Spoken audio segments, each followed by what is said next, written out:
This first book is Peter Helck's Great Auto Races book, and it's kind of see this size of it. It's a giant coffee table book full of paintings from kind of the golden age, early age of automobile racing, the open skinny wheel cars, pre-war stuff. Um, so he did a lot of really large scale oil paintings. He grew up kind of in this era as a child and then became a famous automotive specialty illustrator for magazines like Automobile Quarterly and Road and Track. So this is a really good collection. It's well out of print, but copies come up on Amazon all the time, and you can kind of just see the heft of this thing. So this is withdrawn from a library at some point, but it's kind of a neat style.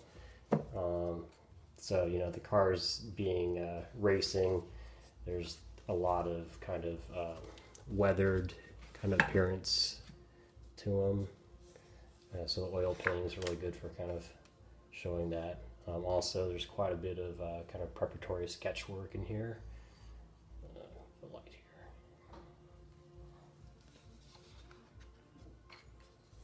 So Vanderbilt Cup, one of the first official races.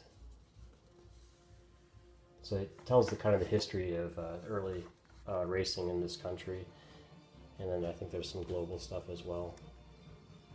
But some black and white stuff, but a whole lot of color. But like the brushwork is really fantastic. I need to just read this whole thing at some point. It's a really good history.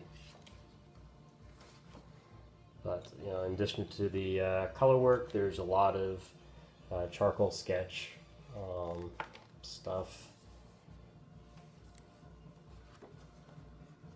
And the plates are really nicely done. Some of these are actually pasted in. They're printed in a different process. So it's actually a better quality print that you get on normal paper. So these little preparatory sketches are fantastic.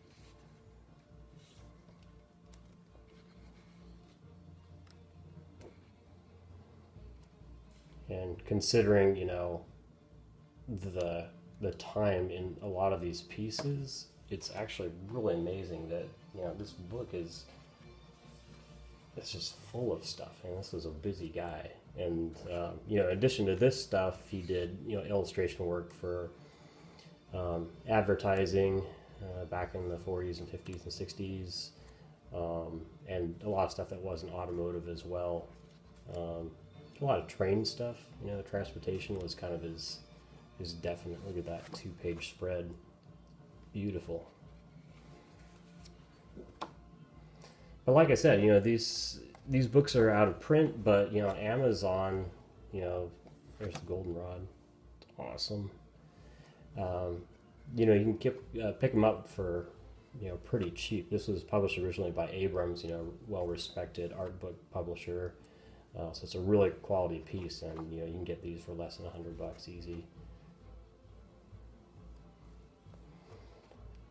So this form of racing, we really don't have a lot of kind of action footage of this time. The old black and white films that are kind of at a funny speed. So to see this captured in color really kind of takes you to that era very clearly.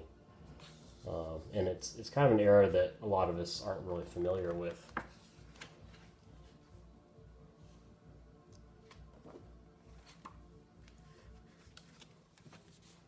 So I'll kind of go through here just piece by piece. So the most modern stuff in here, I think there's some closed-wheel Mercedes, with some Jag or Lister.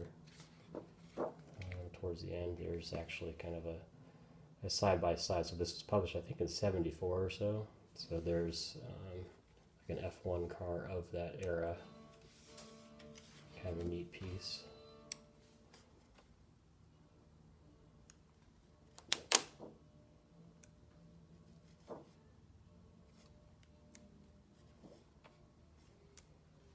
And this is just one of those books you can just have in front of your couch in the living room, and you just kind of flip it open and just kind of get into a piece. Sometime there's Dennis Jenkinson, I think Sterling Moss, 300 SL.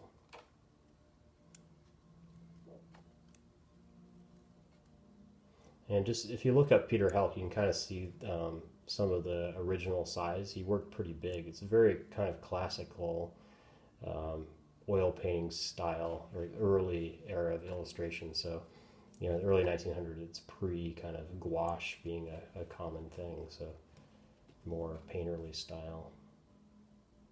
But just like the handling of all the dirt and rocks and the great little interaction of the people and the characters in this scene. It's really pretty sweet stuff.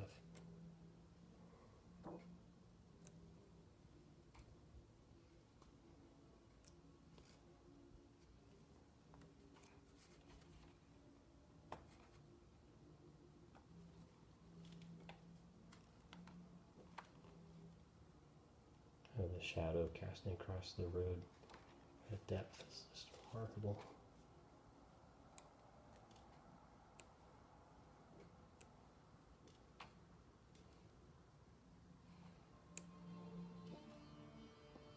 So a lot of these cars, I'm not really familiar with a lot of them, what they are, you know, so at some point, maybe when I retire, I'll actually read this whole thing, kind of educate myself a little bit further. Some of them I know, you know, the Blitz and Benz and, you know, Stutz, early Ford racers, you know, the early Renaults.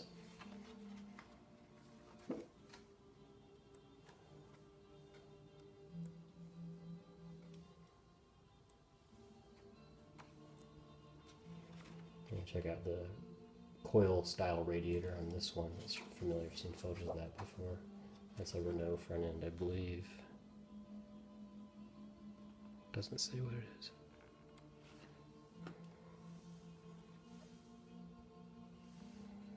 I mean, if he was just a landscape painter, that enough would be pretty spectacular. There's a pretty modern 1969, like a Lola or something.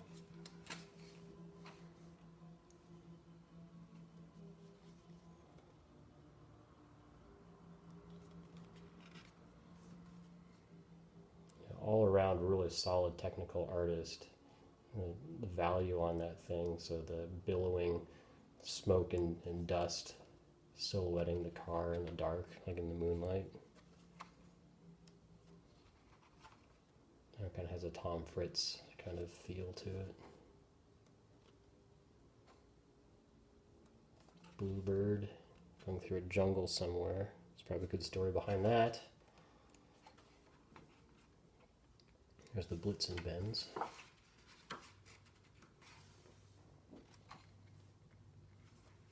So the land speed run. It's the Ford 999. That's a really nice piece. Brooklyn's banking. Look at the distinction between the front ends on all three of those cars. This one's really pretty sweet.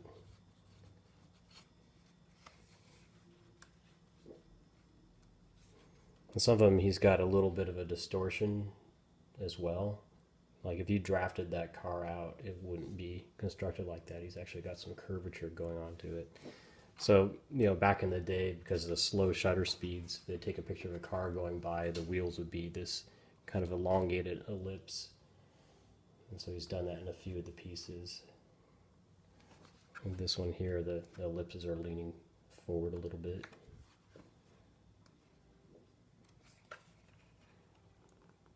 The technical construction is just so good. There's a scene where the driver had to push his car over the line to finish. So here's one, you see the ellipse is turned over this way a little bit. So the photography, the cars would look like that in the pictures, and it was kind of a visual cue just to kind of simulate speed in an image, in a sketched or drawn image of that time, because that's what all the newspaper photos would look like. And then, of course, you know, some wheels had some pretty crazy camber to begin with, the front wheels, axles on these things.